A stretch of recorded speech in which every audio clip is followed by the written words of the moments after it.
नमस्कार, RV22 न्यूजमध्ये आपलं सर्वांचं स्वागत. आप सबकी आज़ादी पे भी एक चौतरफा हमला है।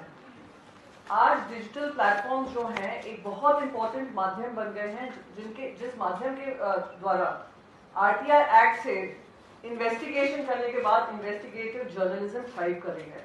वरना आप जान रहे हैं जो ब्रॉडकास्ट मीडिया है किस तरीके से हर तरीके से कोलैप्स कर दी गई है। स्पाइनलेस कहने में मुझे कोई 2 मिनट भी नहीं लगेगा। पर ये जो चौतरफा हमला इस बिल के माध्यम से हो रहा है वो आप सबकी जानकारी में लाना और आप सबके माध्यम से जनता तक पहुंचाना बहुत जरूरी है। आरटीआई एक्ट के बारे में संदर्भ में उन्होंने बताया गौरव जी ने कि किस तरीके से आरटीआई एक्ट को डाइल्यूट करने का काम हो रहा है। और मैं सरप्राइज हूँ, कल ही आईटी मिनिस्टर जो है अश्विनी वैष्णव जी वो आधार की टीम से बात कर रहे थे, उनसे कह रहे थे एक न्यू लॉ ड्राफ्ट करिए जो कि बिल्कुल अलाइनमेंट में हो विद आरटीआई एक्ट का न्यू लॉ लाएं जिससे वो अलाइनमेंट में आए। तो यानी आप बिल्कुल क्लियरली एक मैसेज दे रहे हैं कि कोई भी information right to information act को आप रोड टू इग्नोरेंस की तरफ लेकर जा रहे हैं कि जनता को पता ही नहीं चलेगा, तो ना कोई भ्रष्टाचार हो रहा है, ना कुछ दिख रहा है, ना हमने किया है। ये बहुत दुर्भाग्यपूर्ण है। सारे राज्यों में जो भ्रष्टाचार की बातें निकली हैं वो आरटीआई के माध्यम से ही निकली हैं, उसी पे सबसे बड़ा हमला हो रहा है। ये दुर्भाग्यपूर्ण है। और मैं आपको एक और चीज बताऊं, ये जो डीपीडीपी एक्ट था जो 2019 में पहले आया था उसमें कोई ऐसा प्रावधान नहीं था। 2021 में भी जो लाए थे जेपीसी के बाद उसमें भी ये प्रावधान नहीं था। 2023 में अपनी मनमानी कर इन लोगों ने इस प्रावधान को लाए हैं जिससे आरटीआई एक्ट को बिल्कुल नल एंड वॉइड करने की तरफ लेकर जा रहे हैं। यानी आरटीआई कानून तो होगा पर जो वेपन है आपके हाथ में, जो एक हथियार है आपके हाथ में, वो खत्म कर देंगे।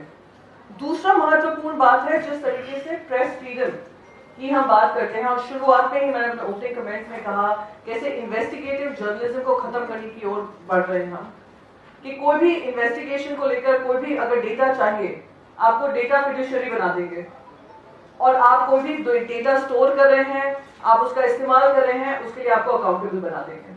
और उसमें फिर फीस भी लगेगी, वो भी होंगे, फाइन्स भी लगेंगे जो कि 200 करोड़ तक जा रहे हैं, 500 करोड़ तक भी जाने का हो सकता है।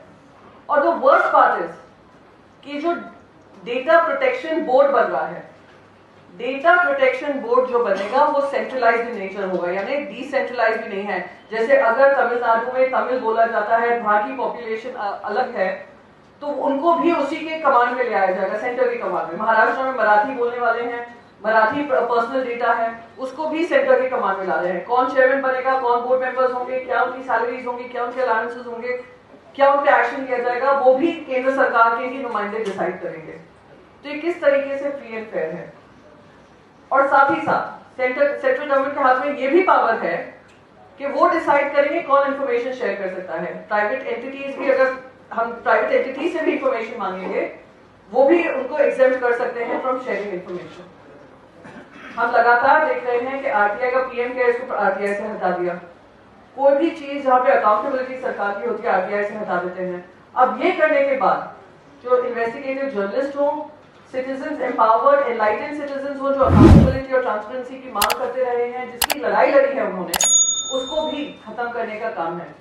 तो मैं आप सबसे मेरी यही अपील होगी कि आप सबके माध्यम से हम सब इस आवाज को बुलंद करें कि ये जो डीपीडीपी एक्ट है अभी तक नोटिफाई नहीं किया गया है, नोटिफिकेशन से पहले उसमें ये जो भी हमारी चेंजेस हैं जो हमने लेटर के माध्यम से की हैं उसमें ये बदलाव लाया जाए, सो दैट हमारे जो पावर्स हैं, सिटीजन के जो पावर है, इन्वेस्टिगेटिव जर्नलिस्ट के जो पावर्स हैं, जर्नलिज्म के जो पावर्स हैं, फ्रीडम के प्रेस फ्रीडम के जो पावर्स हैं, उसको और मिट्टी में ना मिलाया जाए।